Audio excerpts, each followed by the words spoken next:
projet de CP82, nous nous sommes penchés sur le sujet le petit déjeuner convivial. Afin de répondre à notre problématique, nous nous sommes posé les questions comment amener la convivialité au centre du petit déjeuner. Nous avons donc choisi de partir sur la préparation et le service des boissons.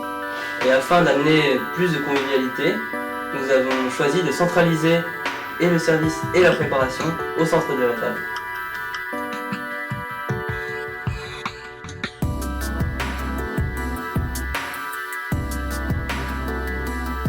Donc pour le style du petit convivial, nous avons vraiment privilégié notre axe qui était la convivialité.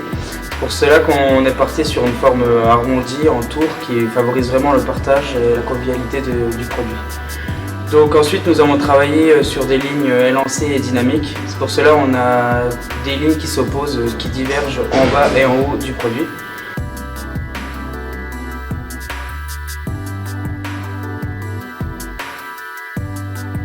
Ensuite nous avons travaillé également pour compléter notre projet sur un packaging qui reprend vraiment un code couleur typique à notre projet avec du orange qui rappelle le petit déjeuner. Et nous avons créé un packaging simple mais ludique avec des explications en images, ce qui donne une facilité de compréhension. Donc à l'étage du dessus, la machine permet de presser des agrumes à l'aide d'un presse-agrumes manuel. Autrement, on avait choisi aussi de pouvoir servir deux types de liquides à l'aide des deux réservoirs juste en dessous. Et puis sur la partie du bas, on avait choisi de pouvoir servir du café et du thé via 4 buses qui permettent de servir soit 1, 2 ou 3, voire même 4 verres.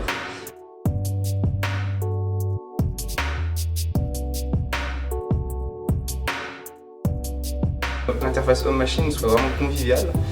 Pour cela, on a pris un écran tactile souple qui fait le tour de la machine, du coup, qui permet de faire tourner les différents services assez conviviaux.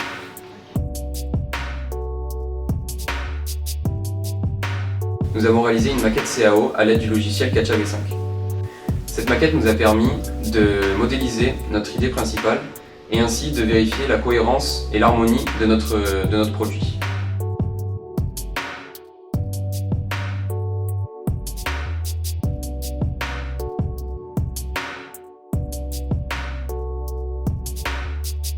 Grâce à cette maquette, nous nous sommes vite rendus compte de certaines incohérences et de certains problèmes d'ordre technique. Donc nous avons ainsi pu les régler de manière efficace et trouver des solutions techniques adaptées.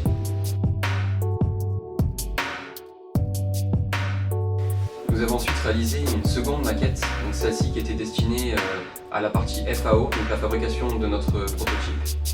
Donc nous avons repris la maquette précédente et l'avons allégée. Donc on a enlevé toutes les parties mécaniques pour garder seulement vraiment la forme et la base de notre produit.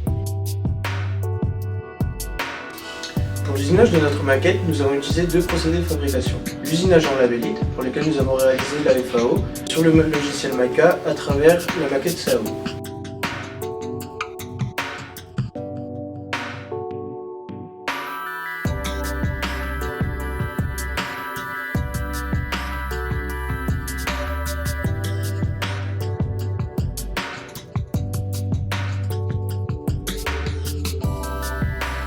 Notre maquette est réalisée en labellite qui a été usinée sur des fraiseuses 3 axes.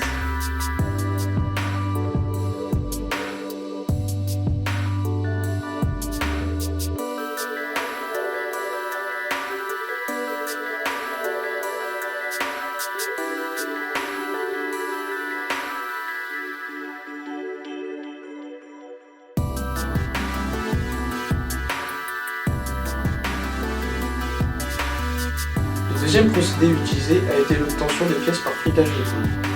Ce procédé nous a permis d'obtenir des pièces aux formes complexes avec un rendu optimal.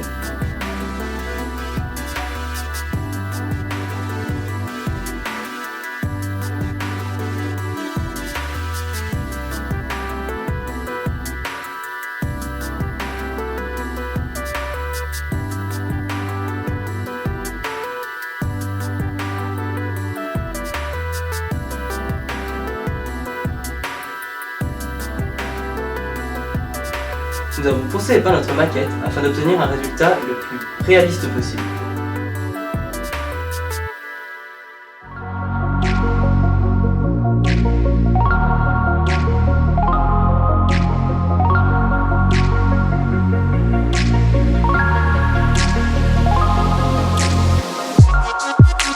Thank you.